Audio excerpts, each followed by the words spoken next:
Esselamu aleyküm. İyi vatandaşlar. Hormatly ýaşurlar, gaderli doganlar.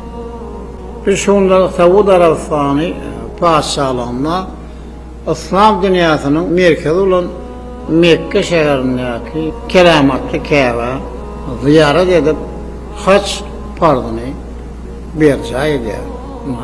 Bunu Gurban bayramynyň 3-nji güni siz bilen däp adet sorumuza ýarar.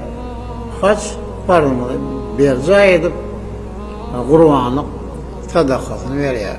Bu mukaddes yerlere ziyaret etmek, sadaka verip farz etmek hemme müyesser etsin. Saud Arabistany paşalygyna bu ýerki saparmyz aýratyn hiýaseti eýedir. Saparmyň çaktyrynda Gurban bayramynyň bellenýän günlerinde mukaddes yerlere ziyaret etdi. Cuma namazyna gatnaşyp mukaddes Käbe taqdim etdi.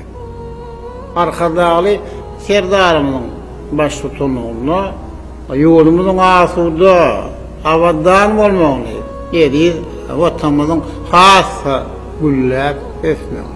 Mehriban halkymyzyň rowaşlygyny diledik. Gurban bayramynyň bellenýän aýyna Türkmen ýylynyň 2,5 müňe goly bagça raýaty bir mukaddes ýerde haç farzyny amala aşyryp ýör. İslam dünýäsiniň mukaddes aýyna ýerleşdirmän köp sanynyň haç farzyny berja etmek üçin döwletimiz tarapyndan ähli şertler döredildi. Akıllar şahirimiz Maktumly Piragynyň imanım yollaş bolsa barsam Käbäni bolsam diýip arzu edişýäli bilen şoň sebelen bilelikde haç farzyny amala aşyrýar. Umutly adamlar Gurbanlyk sadakasyna gatnaşýanlaryň emmesine taňryl kalsyn aýdýar.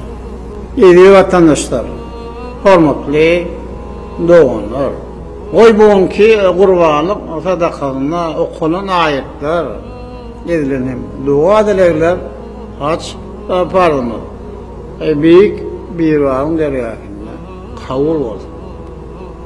Oy ýolumyz parahat, ýynymyz awadan bolsun. Bahçar durmuşymyz dowam bolsun.